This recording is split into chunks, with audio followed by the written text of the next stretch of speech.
नमस्ते दोस्तों, मैं लिली हूँ और आप देख रहे हैं एडुस्पार्क। इस वीडियो में हम बात करेंगे सऊदी अरब में होने वाली अमेरिका और यूक्रेन के बीच होने वाली बातचीत के बारे में। तो चलिए वीडियो शुरू करते हैं, लेकिन उससे पहले मेरे यूट्यूब चैनल को लाइक, शेयर और सब्सक्राइब करना न भूलें। सऊदी अरब मंगलवार को अमेरिका और यूक्रेन के बीच बातचीत की मेजबानी करेगा, जो एक नई कूटनीतिक पहल का हिस्सा है। यह कदम तब उठाया गया जब 28 फरवरी को यूक्रेन के राष्ट्रपति वोलोदिमिर ज़ेलेंस्की की व्हाइट हाउस यात्रा के दौरान एक विवाद उत्पन्न हो गया था।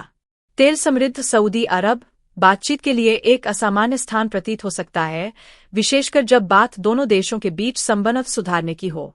लेकिन अपने साहसी क्राउन प्रिंस मोहम्मद बिन सलमान के नेतृत्व में सऊदी अरब खुद को कीव और मॉस्को के बीच संभावित शांति वार्ताओं के लिए एक आदर्श स्थान के रूप में प्रस्तुत कर रहा है, और यहाँ तक कि रूसी राष्ट्रपति व्लादिमीर पुतिन और अमेरिकी राष्ट्रपति डोनाल्ड ट्रंप के बीच पहली आमने सामने की बातचीत के लिए भी अमेरिकी और यूक्रेनी अधिकारी ओवल ऑफिस की बैठक के बाद मिलेंगे, जहां ज़ेलेंस्की, ट्रंप और अमेरिकी उपराष्ट्रपति जेडी वांस के बीच पत्रकारों के सामने 10 मिनट तक एक असाधारण बहस हुई थी।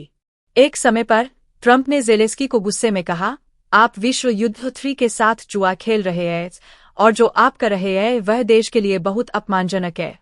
आखिरकार ज़ेलेंस्की बिना उस समझौते पर हस्ताक्षर किए व्हाइट हाउस से चले गए, जिसमें अमेरिका को यूक्रेन के दुर्लभ खनिजों तक पहुंच देने की बात शामिल थी। कीव को उम्मीद थी कि यह सौदा यूक्रेन को रूस के खिलाफ युद्ध में आवश्यक अमेरिकी सैन्य समर्थन के निरंतर प्रवाह को सुनिश्चित करेगा, जो फरवरी 2022 में मॉस्को के पूर्ण पैमाने पर आक्रमण के बाद शुरू हुआ था।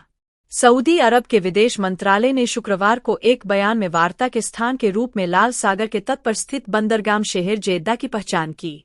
यह स्पष्ट नहीं है कि साम्राज्य ने रियाद, सऊदी राजधानी, जहां 18 फरवरी को प्रारंभिक रूस अमेरिका वार्ता हुई थी, के बजाय जेद्दा को क्यों चुना। हालांकि जेद्दा पहले भी अन्य कूटनीतिक बैठकों की मेजबानी कर चुका है और यहाँ शाही महल भी स्थित है। विदेश मंत्रालय ने कहा कि साम्राज्य यूक्रेनी संकट को समाप्त करने के लिए एक स्थायी शांति के प्रयासों को जारी रखेगा। साम्राज्य ने पिछले 3 वर्षों में इस मामले पर कई बैठकों की मेजबानी करके इन प्रयासों को जारी रखा है, मंत्रालय ने कहा। ज़ेलेंस्की सोमवार को वार्ता से पहले सऊदी अरब का दौरा करने की योजना बना रहे हैं। इससे पहले उन्होंने पड़ोसी संयुक्त अरब अमीरात की यात्रा के बाद सऊदी अरब की यात्रा में देरी की थी, जिसे भी कीव और मॉस्को के बीच शांति वार्ता के लिए एक संभावित स्थान माना गया था। हम उन प्रासंगिक कदमों पर अपने साझेदारों के साथ काम करना जारी रखते हैं जो शांति चाहते हैं, जो इसे उतना ही चाहते हैं जितना हम चाहते हैं, ज़ेलेंस्की ने शुक्रवार को कहा।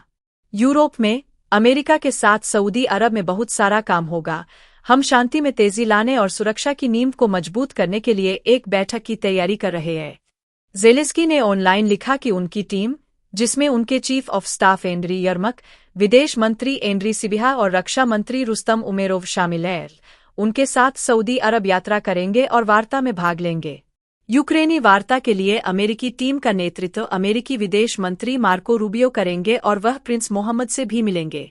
सिबिहा ने भी वार्ता से पहले शुक्रवार को रूबियो से बात की। सिबिहा ने इसे रचनात्मक कॉल बताया।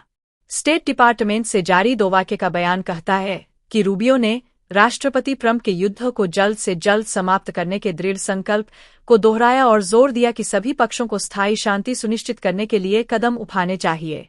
खुद ट्रंप रविवार को एयर फोर्स 1 में पत्रकारों से बात करते हुए सकारात्मक लग रहे थे। मुझे लगता है कि आपको अंततः, और शायद दूर के भविष्य में नहीं, इस सप्ताह सऊदी अरब से कुछ अच्छे परिणाम मिल सकते हैं, ट्रंप ने कहा। क्रेमलिन के प्रवक्ता दिमित्री पेस्कोव से सोमवार को वार्ता के बारे में पूछे जाने पर कहा, इससे कोई फर्क नहीं पड़ता कि हम क्या उम्मीद कर रहे हैं। इससे फर्क पड़ता है कि अमेरिका क्या उम्मीद कर रहा है। सऊदी अरब में सत्ता संभालने के बाद से प्रिंस मोहम्मद ने देश और विदेश में एक आक्रामक रुख अपनाया। उनकी सार्वजनिक छवि 2018 में वाशिंगटन पोस्ट के स्तंभकार जमाल खशोगी की इस्तांबुल में सऊदी वाणिज्य दूतावास में हुई हत्या के बाद अपने सबसे निचले स्तर पर पहुंच गई, जिसके बारे में अमेरिका और अन्य देशों का मानना है कि यह प्रिंस के आदेश पर हुआ था। हालांकि पिछले 2 वर्षों में प्रिंस मोहम्मद ने ईरान के साथ एक समझौता किया, ज़ेलेंस्की की मेजबानी अरब लीग शिखर सम्मेलन के लिए की, और सूडान और गाजा पट्टी में युद्धों पर वार्ताओं में शामिल रहे। रियाद ने पश्चिमी देशों द्वारा रूस पर लगाए गए प्रतिबंधों के बावजूद ओपेक प्लस तेल समूह के माध्यम से रूस के साथ अपने संबंध बनाए रखे। इससे सऊदी अरब ने उस भूमिका को पुनः स्थापित किया जिसे वह लंबे समय से खुद में देखता आया है, सुन्नी मुस्लिम दुनिया का नेता और मध्य पूर्व में एक प्रभावशाली ताकत होना। रूस अमेरिका वार्ता की मेजबानी करना और संभावित रूप से ट्रंप को उनके इस कार्यकाल की पहली विदेशी यात्रा के लिए निवेश और अन्य संभावित बैठकों के माध्यम से सऊदी अरब में लाना केवल एक तटस्थ क्षेत्र के रूप में सऊदी अरब की छवि को और अधिक बढ़ावा देता है। सऊदी अरब की तानाशाही सरकार, नियंत्रण में मीडिया और युद्ध से दूरी के कारण वार्ताओं को एक सख्त नियंत्रित देश में अपेक्षाकृत गोपनीयता के साथ आयोजित करना संभव बनाता है। ट्रंप युद्ध को रोकने के लिए किसी प्रकार के शांति समझौते पर पहुंचने पर ध्यान केंद्रित कर रहे हैं। यूक्रेन के प्रति उनका दृष्टिकोण अब तक डंडे पर अधिक आधारित रहा है, गाजर पर नहीं, यानी यूक्रेन की खुफिया जानकारी और हथियारों तक पहुंच को सीमित करना। पुतिन के प्रति नरम रवैया रखते हुए ट्रंप ने हाल ही में यूक्रेनी शहरों पर रूस के लगातार हमलों को लेकर उस पर नए प्रतिबंध लगाने की धमकी भी दी है। यदि यूक्रेन और अमेरिका किसी प्रकार की समझौता स्थिति पर पहुंचते हैं जो ट्रंप को स्वीकार्य हो, तो इससे उनकी सरकार की वार्ताओं को आगे बढ़ाने की कोशिश तेज हो सकती है। हालांकि बाकी यूरोप अभी भी संदेह में है क्योंकि उन्हें इन वार्ताओं से बाहर रखा गया है। पिछले सप्ताह यूरोपीय संघ ने महाद्वीप की रक्षा को बढ़ाने और सुरक्षा के लिए सैकड़ों अरब यूरो की राशि जारी करने पर सहमति जताई।